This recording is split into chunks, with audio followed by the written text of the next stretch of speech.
Video clip này nó một chút đòi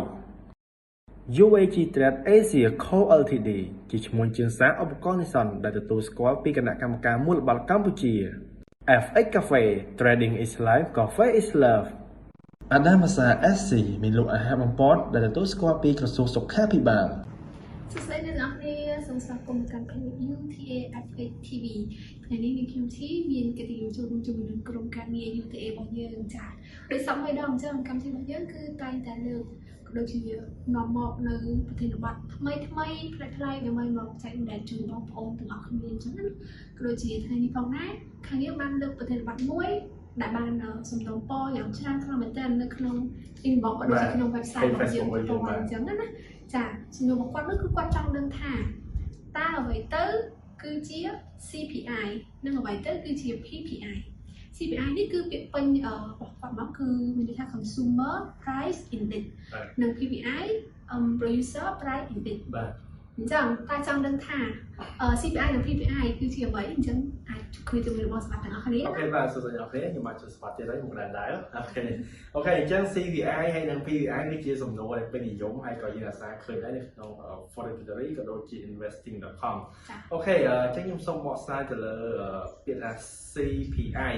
ពាក្យពេញរបស់វា stand for Consumer Price Index អញ្ចឹង Consumer Price Index យើងចែកពាក្យណា Consumer បូកនឹង Price Index Price Index អូខេអញ្ចឹងព័ត៌មាននេះគឺចង់សំដៅទៅលើ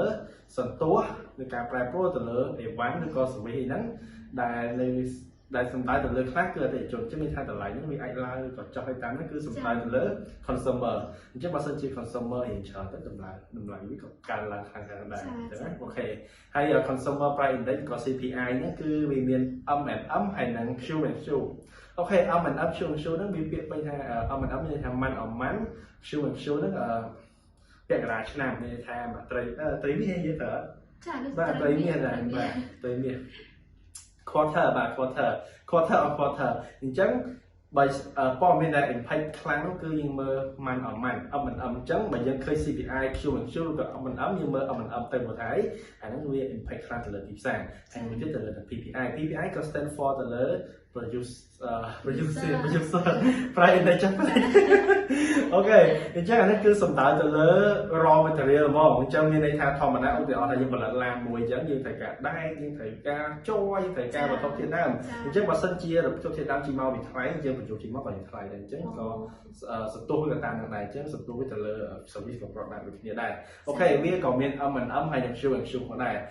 បាទដូចគ្នា CPI ដែរព័ត៌មានហ្នឹងមកគូមួយគ្នាមកហើយវាចេញមកវាចេញមួយខែអញ្ចឹងវាចេញនៅសប្តាហ៍ទី2វាចេញមួយខែចេញម្ដងសម្រាប់ M&M គឺសម្រាប់ PPI M&M គឺវា impact ខ្លាំងទៅលើទីផ្សារអូខេហើយទាំងពីរហ្នឹងគឺជា indicator ដូចគឺជា indicator ក៏ជាតម្រុយដែលអាចធ្វើឲ្យ